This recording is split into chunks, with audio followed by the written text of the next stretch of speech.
to join us today. As I started to say, I got a sense we're going to be pretty much pressed for time today. You know, us complete consultants like to talk, so you'll have to bear with me, and we'll try to have enough time to do some questions and answers. And if we don't get all those in, I'm down at table number 14. There's still some time left after the meeting in case you have some questions that we either didn't get to or didn't completely consider. It looks like we don't have a clicker that really works today, so I'm going to have to play both roles here. This first slide tells you, excuse me, a little bit about who we are. Again, not going to spend much time on it. There's enough in the program guide to tell you about who we are and what type of management consulting work that we do, which is primarily with wholesale distributors in electrical, plumbing and heating supply, MRO, jan sand, fasteners, and as I always say, you name the widget, you know, we probably have had our hands on it somewhere over the years.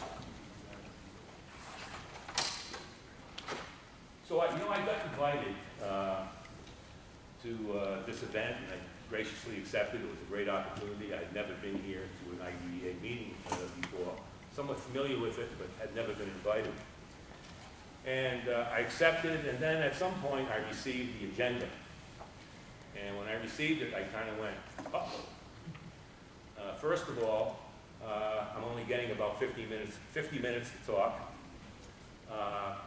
And myself and my associates, we have workshops on this particular subject that are 1 and 2 days long.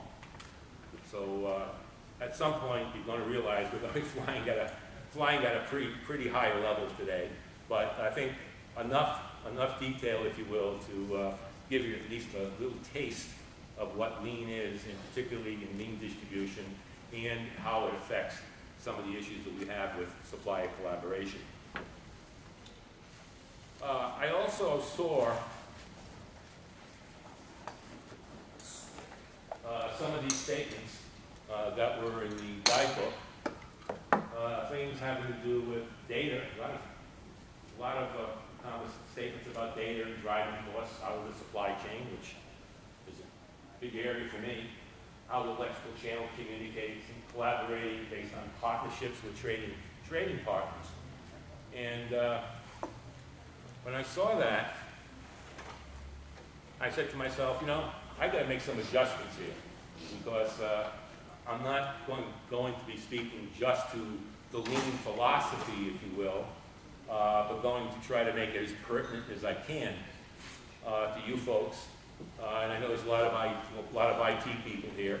Make it as pertinent to you as I can, and also you know, try to be true, if I can, to the mission of IDEA and what it tries to foster.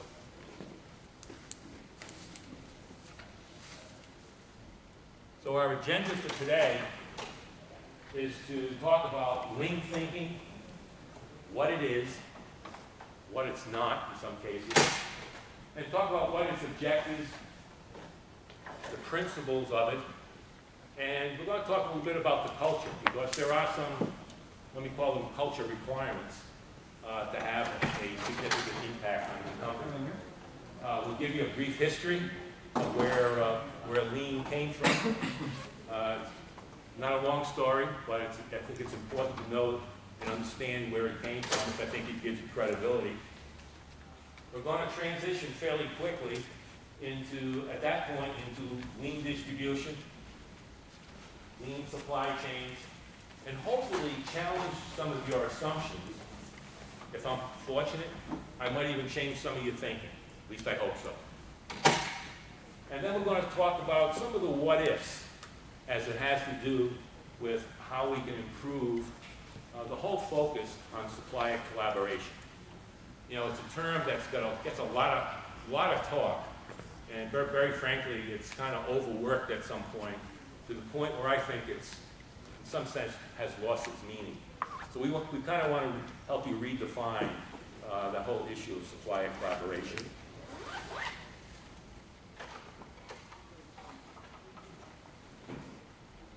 So what does lean? Well, I can tell you it's not some diet fad. It's not getting up every morning, getting on a scale and weighing yourself. It's not about some mass reduction in inventory of your company. It has nothing to do with reducing headcounts at your company. It has nothing to do with reducing any capital investments in your company for the future. I like to think of lean as really changing your eating habits.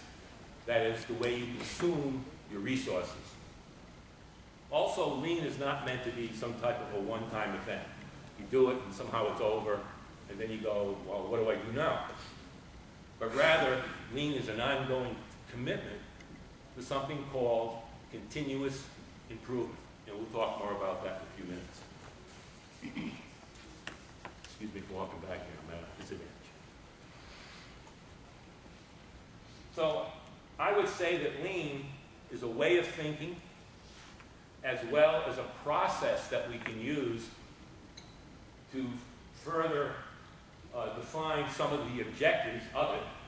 And the basic definition of lean is to drive waste out of all your processes. Just think about all the things you do in your company, regardless of whether you're a wholesaler, regardless of whether you're a manufacturer or a service company who just provides services. We work a lot with HVAC, mechanical, people who fix air conditioning.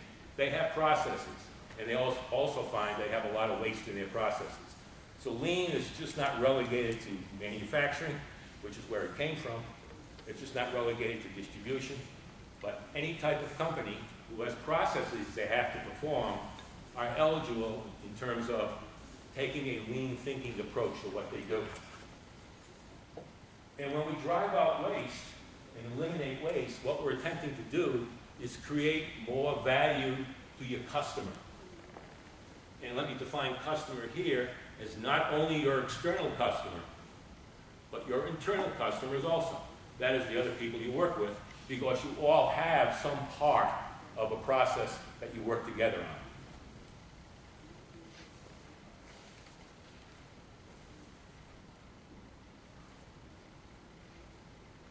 Now, the first lean thinker, by the way, I think was Henry Ford.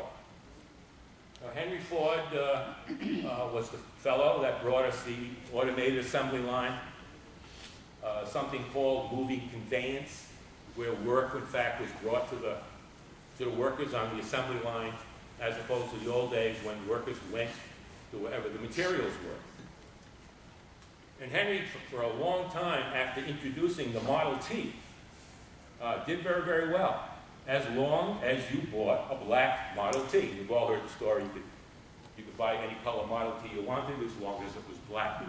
And he didn't offer a lot of variety. You could only order that one color. You couldn't order any particular body styles or options and so on.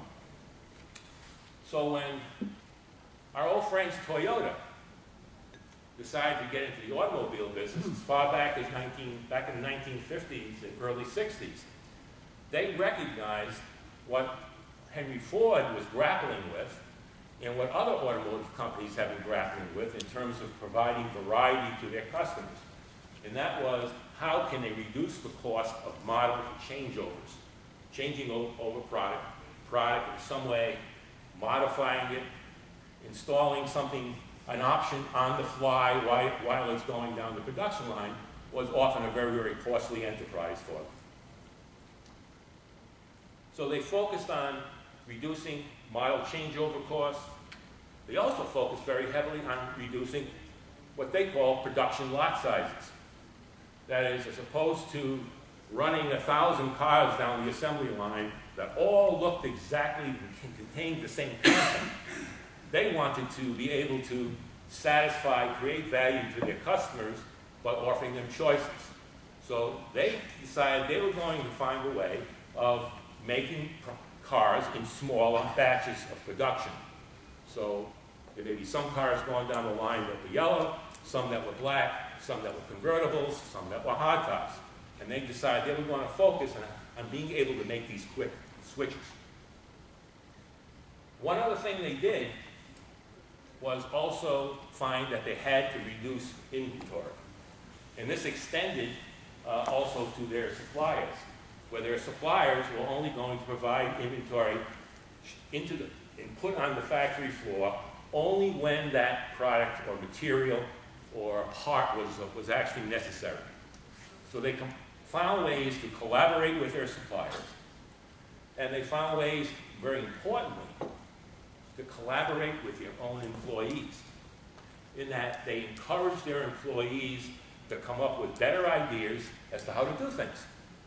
And you may have heard the story that in any Toyota assembly facility, even today, one employee can pull a cord on the assembly line and stop the whole assembly line movement, if that person thinks they've got a better idea. So working with people, encouraging teams of people to focus on continuous improvement was extremely important to them. They also developed, along with this focus in terms of what they were trying to do, they developed a whole set of what today is called lean tools. Probably some expressions you've never heard before. Something called value stream mapping. Another term called simply 5S. Another one called the 5 Whys. And then you've probably heard the Japanese terms, and this is not any form of martial arts or anything, but the Japanese term called Kaizen and Kanban. And they all had significant applications in terms of what they were trying to do in terms of reducing costs. This particular period during the early 50s was also, for Toyota, an early birthing period in which they gave birth to something called the 7 wastes. And the 7 wastes were, pretty simple. Overproducing. And overproducing had to do with doing work more than is required or doing it before it's actually necessary. That was considered a no-no. The second one had to do with waiting or delays. That is, they had to wait for people, product, equipment, or information to be available before they could continue the production on the assembly line. There was something called, very simply, inappropriate processing. And that had to do with overly complicated work where people had to constantly check other people's work. So it was a quality-oriented philosophy. There was something called unnecessary inventory, because we know inventory takes up space, it costs money, and if you're in some facilities, whether they're wholesale distribution or manufacturing, sometimes we're stepping over inventory because we have too much. The other one was unnecessary motion. And a lot of this had to do with ergonomics, where they tried to minimize unnecessary leaning, bending, standing, have everything, pretty much from the knee to the neck that was reachable. Otherwise, that was considered unnecessary motion for an employee or for a worker. Then there was defects. And that's, very simply has to do with error-riddled work that, again, had to be constantly checked and ultimately or potentially resulted in poor quality. And the last one had to do with unnecessary transport, having to move product, equipment, and people. Again, information too far or just past unnecessary obstacles.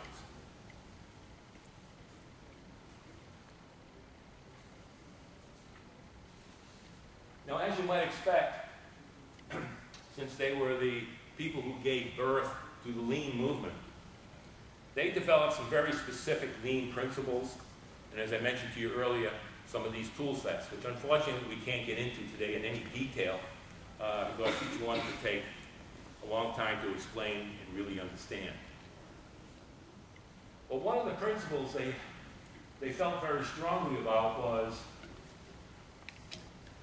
being able to define your value stream, that is, understand what your processes are and how they really work. And you'll be surprised, and we'll talk about it a little bit later, that I know we can go into a client or we can go into a prospect and get opinions from people as to how a simple process works. You know, how do we ship an order? How do we pack an order? How do we receive something? How do we take the order? How do we put it into the computer system? And if you ask 10 people, you might get 7 or 8 different opinions as to how the process really works. One other very important thing they were able to develop was the concept of flow. Flow is defined as activities moving smoothly from the first step to the last step with very little dwell time in between. And in a manufacturing facility, dwell time means building work in process. And every manufacturing facility tries to keep their work in process low.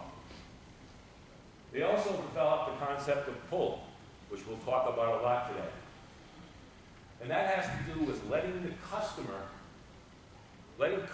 demand pull the product through the assembly process, in this case automobiles, rather than totally relying on just forecasts alone. A very important concept.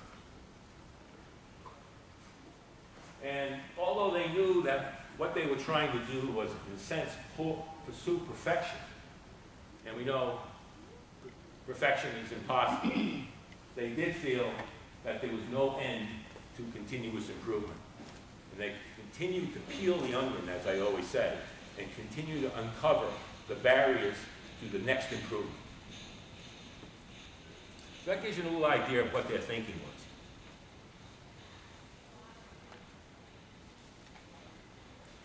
Now, they weren't naive people, and they soon ran in and began to recognize that there was some very, very specific barriers to improvement.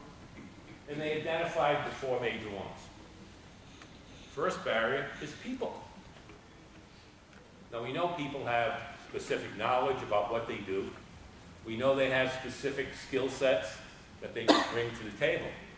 But the question always is, and this is another area that we find when we do our lean readiness assessment with some of our clients, is what are the people's attitudes towards change? Because who really likes change? The second barrier had to do with processes. And again, it really had to do, as I mentioned before, with understanding their value stream and reconciling the differences of perspectives and the difference of opinion that they found amongst their workers in terms of how something was really being accomplished. The third one has to do with technology. And I'd like to describe this one typically in the form of a question.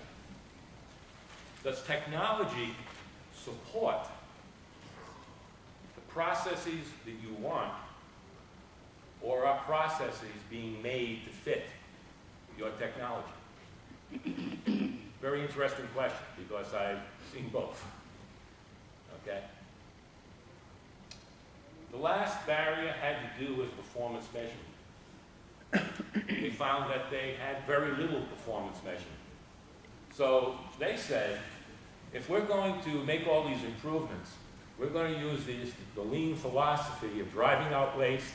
We're going to understand these tool sets as to how we can uncover waste and develop some innovative and creative solutions. How are we going to measure whether we actually driving any improvement? So they had to develop what are simply called baseline measurements, something to measure against in the future. So those were the 4 barriers, and typically, again, when we work with some of our clients on a lean readiness assessment, we find that the performance the measurements aren't there. That technology question is sometimes there, sometimes not. People don't understand all the processes, don't have the same opinion as to how they work. And we have some people who are, more gung-ho about it than others. And as a result, sometimes behavioral style in terms of people's attitudes towards change has to be addressed, as well as implementing the philosophy or the tools themselves. But I can tell you one thing for true. This is no bull. That if you begin to understand the principles of how to go about driving waste out of your organization. Understand what the principles of lean are, and get even a basic understanding of how the different tools work that help you to get to the root cause of waste in your organization. That is non-value-added activities. I will guarantee that you can get a 10 to 15% improvement in measurable results, depending on what specific area you're looking at. Now, I will tell you, to be very honest with you, most of that initial improvement is low-hanging fruit, as you might expect. It's the things you knew about that don't work quite right, but now you're focusing on it, and the low-hanging fruit are the easiest things to solve.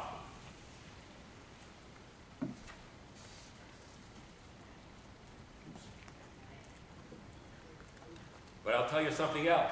If you truly become a lean thinking advocate and really understand the philosophy and become more expert in the tools that are available, I have seen measurable improvements as high as 50%,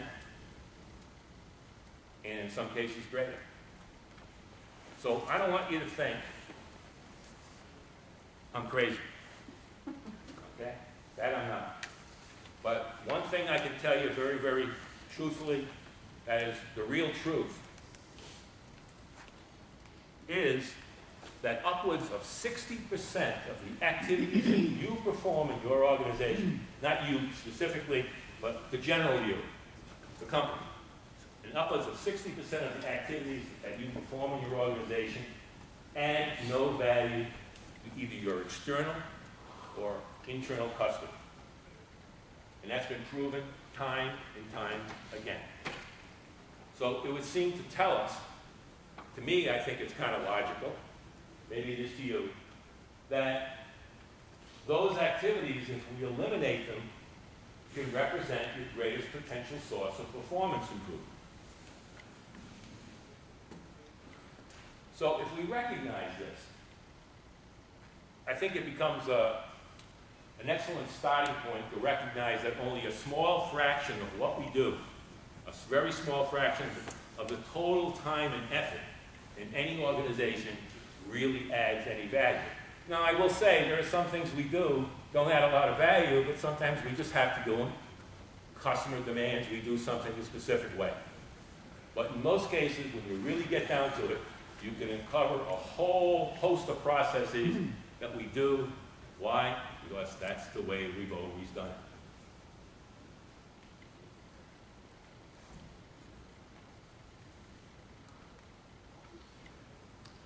Now, culture is very important here also, because we're really talking more than just fixing things. There has to be a willingness to change, and a willingness to understand how to manage change in a continuous improvement environment. So it's really important that we understand some of the culture issues, because those can be some of the hardest issues to address. Just think about having to change some of the culture in your company. Not a very, very easy thing most of the time. Again, when we're in that process of this lean assessment process, we often find that there's a major disconnect between the attractiveness and desirability of lean and it actually having a positive impact on our processes. And I've got to venture to say it's often a reason why there seems to be sometimes, I don't really think it's true that it is, but it appears that sometimes there's often as many failures in a lean application as there are successes. And why our discussion, our personal discussion with clients or prospects, really has to do with understanding how they align teams of people with organizational goals, understanding how they do that, what changes may be necessary. It has to do with building trust among people and team members, because, as we mentioned with Toyota, their focus was on building teams to make these continuous improvements. And we often find that trust is not there. So as we begin to look at some of these areas of improvement, there's one guy over here saying, hey, don't look at me, look at him. He's the problem. So there's this element of trust, if you will, that when we start a lean application, and we're going to really start peeling the onion over some of these processes, that everyone has to be trustful of one another. So we're talking about some element of empowerment that leadership of the company has to be able to convey. We're not talking about creating any type of anarchy here. But they have to understand that ultimately the people who do the job are ultimately going to be responsible for making the fixes. And then lastly, there's some training and learning that's required. Again, understanding the principles, understanding the tool sets, and how to manage change.